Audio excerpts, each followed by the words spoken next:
Assalamualaikum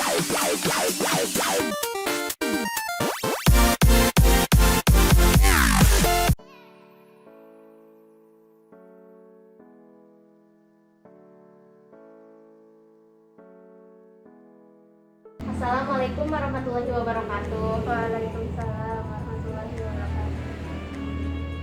Sebelumnya, perkenalkan, nama saya Ayu Komala. Saya mahasiswa keperawatan UPI Kampus Sumedang.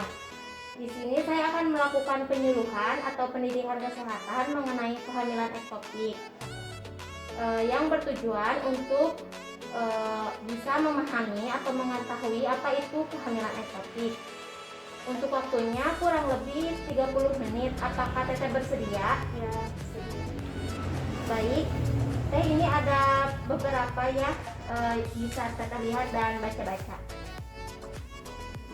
Sebelum dimulai, apakah Teteh tahu apa itu kehamilan ektopik? kehamilan yang di luar rahim. Ya, memang benar. Untuk lebih jelas lagi, saya akan memaparkan ya apa itu kehamilan ektopik. Langsung mulai saja ya, Teh. Ya. Kehamilan ektopik adalah kehamilan dengan ovum yang dibuahi berimplementasi dan tumbuh di luar endometrium cavum uteri. Kehamilan ektopik dapat terjadi di luar rahim, misalnya dalam tuba, ovarium, atau rongga perut. Tetapi dapat juga terjadi di dalam rahim di tempat yang luar biasa, misalnya dengan serviks. Nah, untuk tanda dan gejalanya itu seperti nyeri perut, adanya amenorea, perdarahan, nyeri bahu dan leher, nyeri pada palpasi seperti perut penderita agak tegang dan kembung. Pada kehamilan ektopik, uterus terus membesar, kemudian gangguan kencing.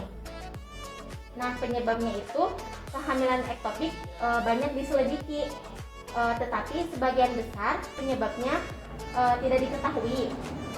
Tiap kehamilan dimulai dengan pembuahan telur di bagian amula tuba dan di dalam perjalanan ke uterus, terus mengalami hambatan sehingga pada saat didaksi masih di tuba.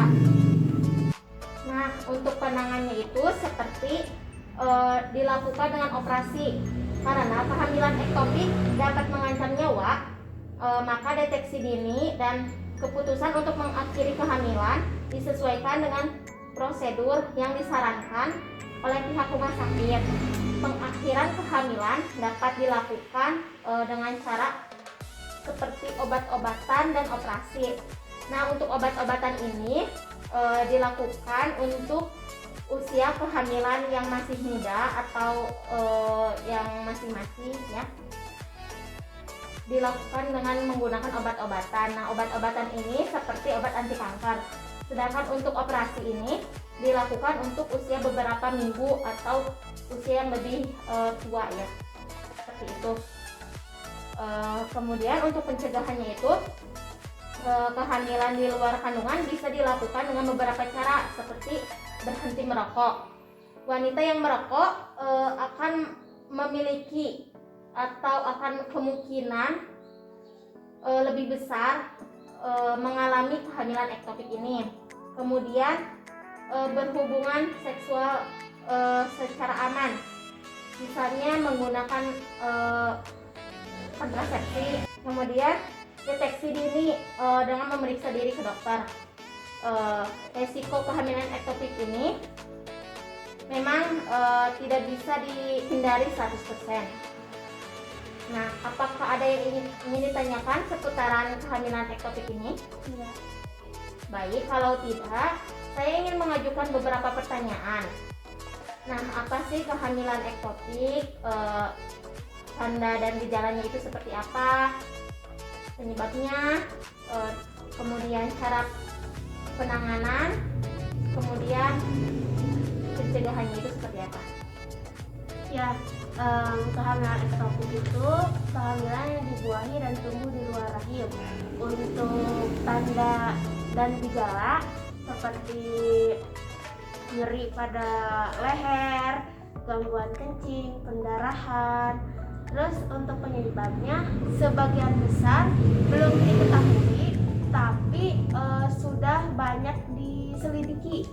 Nah, untuk pencegahan, untuk penanganannya lebih aman operasi, tapi untuk hamil yang masih muda itu menggunakan obat-obatan. Nah, untuk pencegahannya berhenti merokok, terus berhubungan seksual dengan aman, terus juga mendeteksi dini. Dikarenakan Teteh sudah benar dengan semua jawabannya dan saya cukup sudah paham seputaran kehamilan ektopik, saya cukupkan. Terima kasih atas waktunya. Sekian dan terima kasih. Wassalamualaikum warahmatullahi wabarakatuh. Waalaikumsalam warahmatullahi wabarakatuh.